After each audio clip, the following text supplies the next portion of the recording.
The most important thing we can do in leading worship is to get you out of your head into your heart.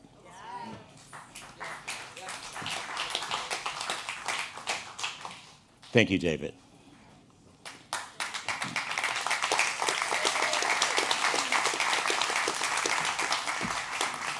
Because people, your head is the matrix. Your head is the matrix. You've got to get in your heart. My inspiration comes this morning from the meaning in your life, finding purpose in an age of emptiness. Have you noticed? It is an age of emptiness. It's certainly not a time filled with love. And our principle says that there is one life, that one life is God's life. That life is perfect. And is it your life now? Is it your life, or are you living in the matrix? Arthur Brooks is a Harvard professor, and he leads the Institute for Happiness at Harvard. Some of you should take the class. Sometimes I should take the class. And my topic today is finding purpose in the age of emptiness. And the question comes from the video, are you living in the matrix? And if you're my age, is it live or is it Memorex? Is it live or is it Memorex? Is your life a simulation of everything that it could be, or is it the real thing? Is it the real thing, or is it a simulation? Are you living in the matrix? The movie The Matrix is about the year 2199, but people have the illusion, or they're having the experience that it's 1999. And it's a simulation that is created by sentient machines. Machines I call iPhone and Facebook. Are you living in the world of iPhone and your Facebook account? Living the matrix of the artificial life, triggering you left and right and up and down, but not getting you to reach into your heart, but keeping you in your head. A head that is full of complication, your heart is full of complexity. Complication or complexity. While their bodies remain in pods, their energy fuels the machines in the movie. But their brains are living a simulation. It is not real. It is not the real thing. The real thing is in your heart, not in your head, because you can make yourself believe whatever you want. You can certainly try to. I know I have. There's one man, his name is Keanu Reeves, who discovers the truth from a group of rebels. And sometimes change only happens by a group of rebels. People that challenge the status quo and get you to think about not just what's going on in your head in the matrix and the artificial life, but what is actually going on in your heart and in the heart of humanity, in the heart of all of creation. Because in the heart is where God is. It's where the ultimate is. It is where the infinite is. It is all meaning that there is. And he doesn't want to change the experience because it isn't enjoyable. It is an enjoyable experience, but it's not real. And you can live in an artificial experience that is just not real. But a simulation is empty and it is pointless. But there is the story that the world can often live in because it is so easy. You have been taught here that your mind, when you are thinking, cannot distinguish between what is real and what is artificial because it's in your mind. You have to make a decision about what is real. Think about the last dream you had. When you were asleep and you had a dream, did you think it was real when you were going through it? You know, I have flying dreams where I'm just flying. I don't need a helicopter or a plane. I just fly. I just fly into the experience. But can I fly? Not physically. But in my head, I can fly all over the place. Fly to all exotic kinds of places and have whatever experience I want. That's what I do through most of the meetings I live through. I just fly away. I may be physically there, but my head is someplace else. And this is the story that life can be at times. There are people who live and work and love and sleep in a simulation. They feel, but they are not free. Free. The image is the hook that because many of us live in this world right now, it feels comfortable because everybody else is living in the matrix too. It's comfortable. We're all there together in the matrix, entertained, busy, connected, and empty. But we're all connected, all having the same experience. Meaning is not a problem to be solved. Meaning is a life to be tended. It is experienced in the heart, not only in your head. The diagnosis of the situation of living in the matrix is to understand that at any given time you can be in the matrix, in an artificial experience that really is not real. You can enjoy it if you want to. Keanu Reeves enjoyed it, but it wasn't real. Don't believe the matrix. We live in a culture that trains us to treat life as if it is a machine. You know what we do with the machine, we optimize, we measure, and we chase outcomes. And Arthur Brooks talks about it is the striver's curse. And this is my curse because I am seriously a striver. The more we achieve, the emptier we can feel. You accomplish more and more and more in your head, but it doesn't necessarily fill your heart. And that is what we try to do here in the midst of worship, is to unify ourselves with what is ever the ultimate reality for us, so that you get the experience of what is real. We talked about yesterday in class, it's your feelings that don't lie to you. You can tell me anything, but you know what is going on inside of you. Pew Research, something I read pretty often, says that 50% of Americans think about the meaning of life at least once a week. 50%. Do you think about the meaning of life? So if you do, you are not alone. And Arthur comes back with the idea that you must figure out that life has two components. It can either be complicated or complex. Whose life is complicated? Whose life is complicated? My life is truly complicated. I miss half the things I'm supposed to do. I look at my calendar at work. I'm supposed to be in 3 places at the same time. My assistant hates me. Let's just say, I don't have to ask her. I know she does. Because I cannot be in 3 places at the same time. And sometimes the place that I'm in, I'm really not there. Because I can be thinking about something else. Complicated or complex. Something that is complicated is linear. It is rule-based. It is solvable. It is a problem to solve. It is like a machine. Complex, though, is relational, emergent, and mysterious. Our relationship with one another is complex.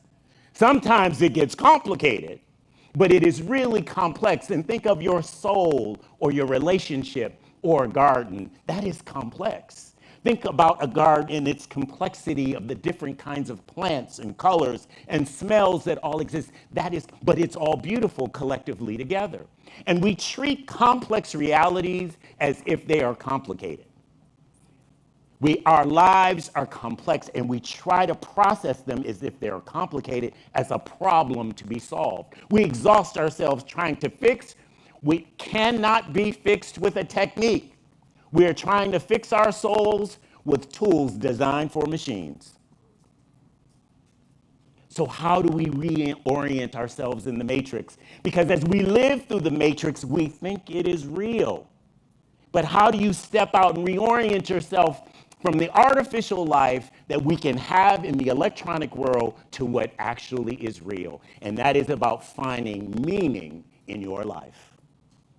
And Brooks says there are 3 interdependent dimensions of meaning: coherence, purpose, and significance. What is coherence? We say all things work together for good. That life makes sense when you think about it in the whole, even though the experience or the thing that I just experienced was not necessarily good. My life, it all works together for my good. And that is what coherence is. And if life doesn't make sense to us, it is a tough meaning. Because then we feel unsettled, we feel out of sorts. We can't find the meaning if we don't believe it all works together somehow, another for good. And then there is purpose. That not just what we can solve, but what we commit ourselves to. What do we attach ourselves to is our purpose. Hopefully you attach yourself to the purpose of this community. That we are an interfaith community experiencing one another's experiences through the principles of science of mind together. What is the science of mind? That you understand that science and philosophy and psychology all work together for the good of our lives if we choose to use it that way. Or we can live in the matrix and just be confused and upset and living an artificial experience. And then the third component is significance. Do you believe that your life matters? That it makes a difference, that you are the face of God and the universe would not be the same if you were not here in it. You are that purposeful. It is that meaningful. You are that important to all of creation that it would not be the same without you. We teach within Science of Mind that God is having an experience through each one of us. And God is having a good time with my life. It's having a really good time with my life. The only thing I wanted to be said when I'm gone and they put a stone over my grave is, the boy lived. That's all I want you to think of, is the boy lived. He lived and outran death, and one day it just caught up with him.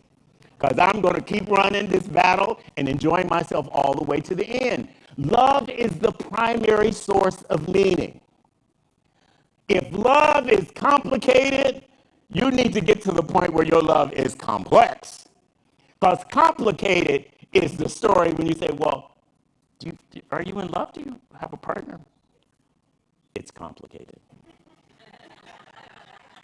It's a very dynamic relationship. I really can't explain it. I really can't tell you who it is because there are a lot of other people involved who don't know that they're involved. I am not testifying.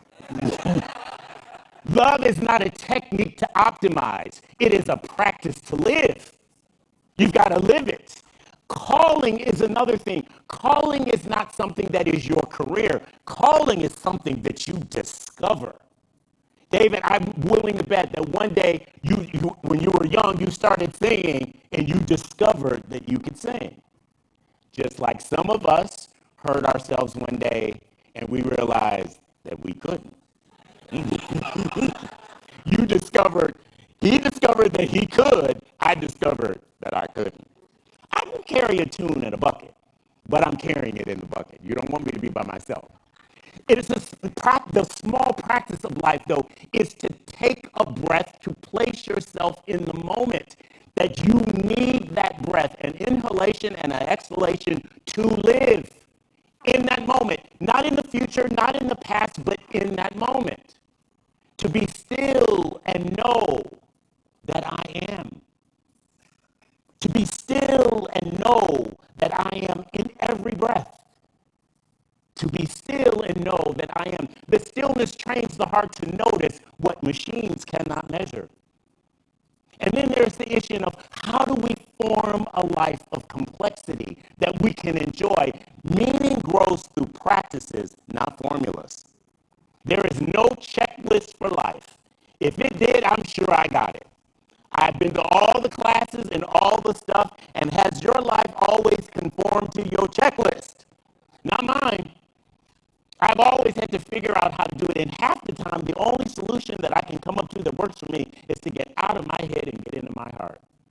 Because sometimes in my heart, I forgive you because I love you, and in my head, I don't like you very much. Think about it. You've got to reach into your heart to find the meaning of the relationship and what we do one to another. Now, Brooke says the only way to get here is through slowness, through presence, through vulnerability. Does it harden me once I suffer, or does it soften me where I can reach into my heart and love beyond the circumstances that I might be living in? The traditions, the wisdom traditions that we all study, all converge at this point. And they say that it's all about right action, right attention, and right heart. It is where we place our attention, in the matrix or in the heart. Couple of options for you to try this week, for you to live in complexity. The first is take an hour without a screen. Just an hour. Let's see how addicted you are. Have you ever counted how many times you pick up the phone? Nobody better count how many times I pick it up, because I do all the time. But think about how addicted we are. And if you can't find your phone,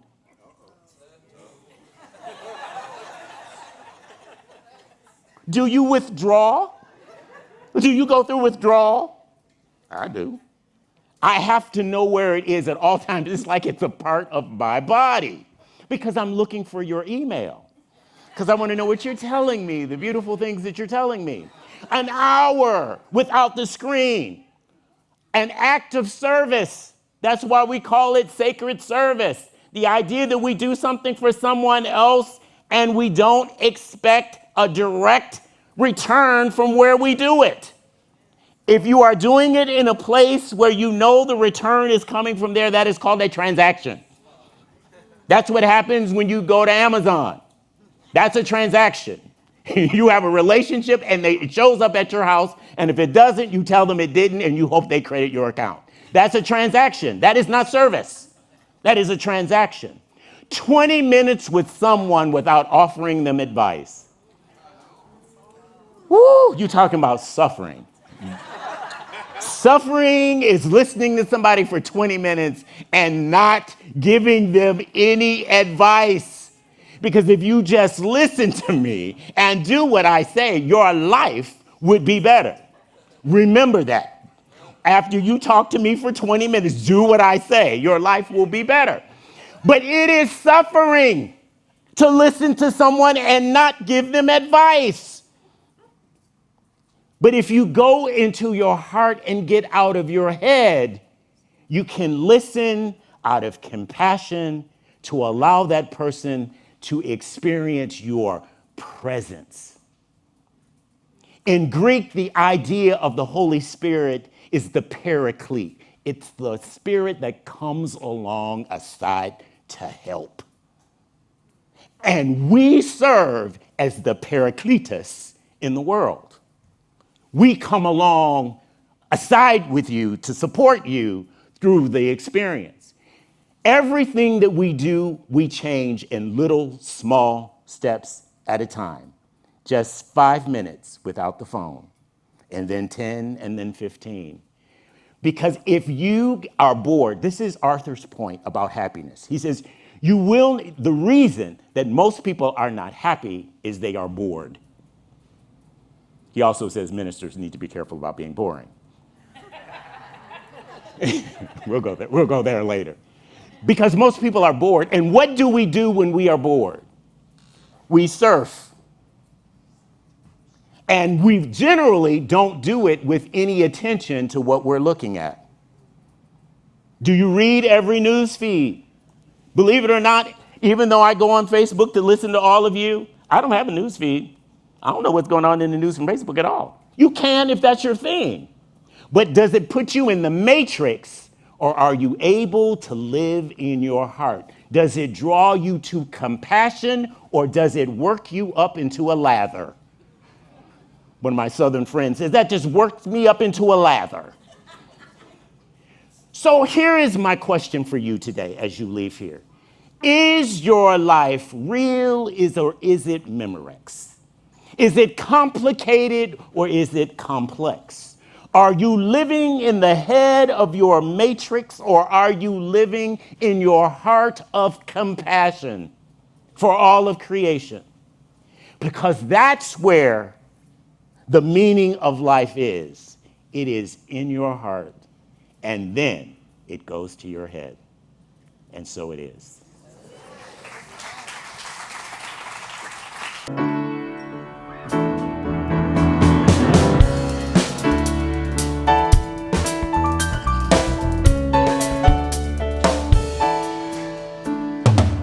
One day I'm gonna be big. One day I'm gonna be famous. One day I'll be able to say that I made it. I made it. One day I'm gonna be rich, and everything is gonna be different. One day I'll be able to say that I made it. I made it. I have one secret. It's the kind that I gotta kinda tell the whole world. I just can't keep it. I'll scream it from the mountaintops and tell everyone it wasn't me, but God that gets all the glory. Without God just flowing through me, I wouldn't be able to say that I made it.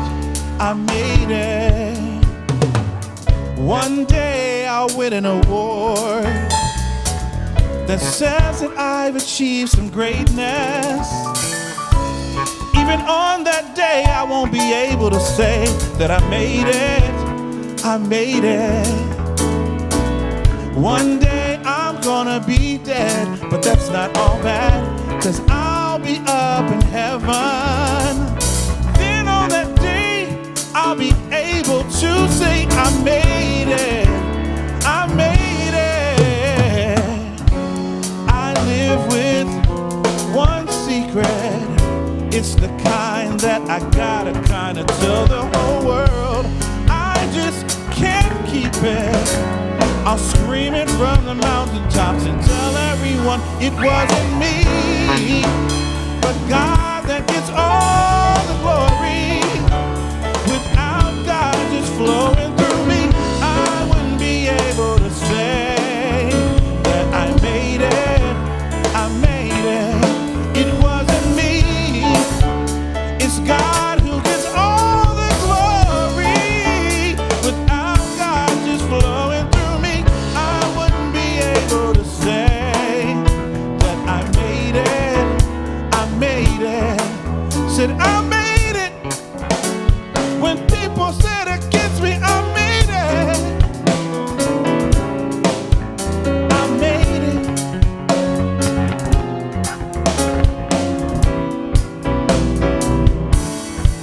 We'll go right here. Said, I have one secret. It's the kind that I gotta kinda tell the whole world. I just can't keep it. I'll scream it from the mountaintops and tell everyone it wasn't me, but God who gets all the glory. Without God just flowing through